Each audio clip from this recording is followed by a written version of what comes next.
মাননীয় খলিলুর রহমান মহাশয় পুনরায় জঙ্গিপুর লোকসভার সাংসদ নির্বাচিত হওয়ায় আজ জনতার দরবারে জঙ্গিপুর বিধানসভার বিধায়ক জাকির হোসেন মহাশয়ের নেতৃত্বে বিজয়ী সংবর্ধনা অনুষ্ঠান।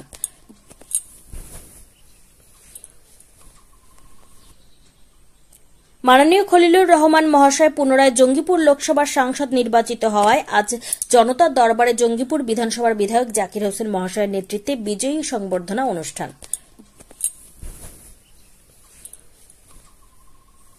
জঙ্গিপুর বিধানসভা আমাদের সম্মানীয় প্রিয় বিধায়ক ভাই জাকির হোসেন সাহেবের উদ্যোগে আজকে এই সম্বর্ধনা সভা উপস্থিত আমাদের সমস্ত নেতৃত্ব রয়েছে। একেবারে আমাদের পৌরসভার পৌরপিতা, কাউন্সিলর, অঞ্চল প্রধান, অঞ্চল সভাপতি, পঞ্চায়েত সমিতির সভাপতি থেকে শুরু করে সমস্ত অর্থাৎ সর্বস্তরের নেতৃত্ব এবং কর্মীবৃন্দ, আপনাদের দোয়া, আশীর্বাদ এবং মূল্যবান ভোটে আপনারাই আমাকে জিতিয়েছেন। আমি আপনাদের সকলকে কৃতজ্ঞতা জানাই।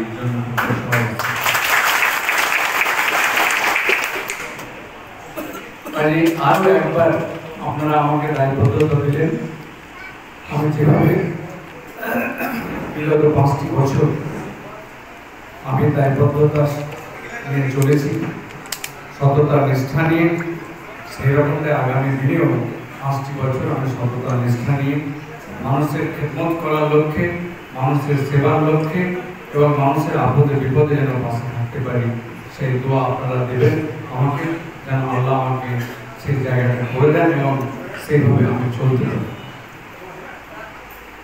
একটু আগে আমাদের প্রিয় বিধায়ক জঙ্গিপুর বিধানসভা প্রসঙ্গে কিছু কথা, তিনার আবেগের কথা কিছু বললেন, আমি তিনার সঙ্গে সহমত।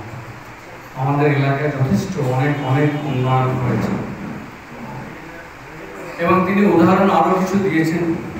সে অযোধ্যাকে লক্ষ্য রেখে, যে অযোধ্যার মতো জায়গাতে আজকে বিজেপি পরাজিত, সেখানে সমাজবাদী পার্টি জিতেছে। তো আমাদের এখানে এত উন্নয়নের পরে আমরা কেন জিততে পারবো না? যাই হোক, আমরা কিন্তু এখান থেকে ঘুরে দাঁড়াবো।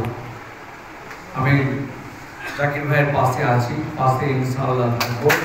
আমরা সকলে যে যার যেখানে আমরা রয়েছি, আমরা প্রত্যেকে কিন্তু আমরা চিন্তা করবো কি আমাদের কোথায় ত্রুটি হয়েছে, কি হওয়া দরকার ছিল, আমরা কি করেছি, আমরা সঠিক কাজটা করব যেন আগামী নির্বাচনে আমরা বিগত 2021-এর ন্যায় আমরা সেই লিড, সেই মার্জিন নিয়ে আমরা জাকির ভাইকে এটাই হবে আমাদের আজ থেকে আমাদের অঙ্গীকার, আজ থেকে হবে আমাদের সকলের মনের মধ্যে সেই সংকল্প।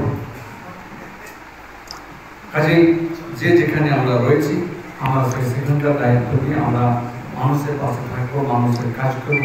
নিশ্চিতভাবে এই উন্নয়ন অব্যাহত থাকবে। আর এই উন্নয়নের মধ্যে দিয়ে এই মামাটি মানুষ সরকার, এই তৃণমূল কংগ্রেস সরকারকে, মমতা ব্যানার্জিকে আবারও দুহাত ভরিয়ে দেবে এই জঙ্গিপুর বিধানসভা। কাজে আমরা সকলে যেভাবে আগে ঐক্যবদ্ধ চলছিলাম, সেই রকম ভাবে আমরা আগামী দিনেও চলবো, যেন আমরা সংগঠনকে মজবুত করবো। সেই জায়গায় থেকে আমরা সকলে থাকবো, মিলিতভাবে সম্প্রীতি, ভ্রাতৃত্বকে বজায় রাখবো। আমি আর বক্তব্য আর বাড়াচ্ছি না। আমরা সকলে একমাত্র জাকির ভাইয়ের পাশে থাকার জন্য থ্যাংক ইউ, ধন্যবাদ।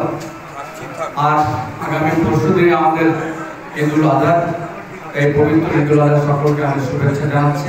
সকলে ঈদের আনন্দ উৎসব আপনারা করবেন এবং ভাইচারা, ভ্রাতৃত্বকে বজায় রাখবেন। ধন্যবাদ। সকলে ভালো থাকবেন, সুস্থ থাকবেন। মহান আল্লাহ পাকের কাছে ঈদ বলে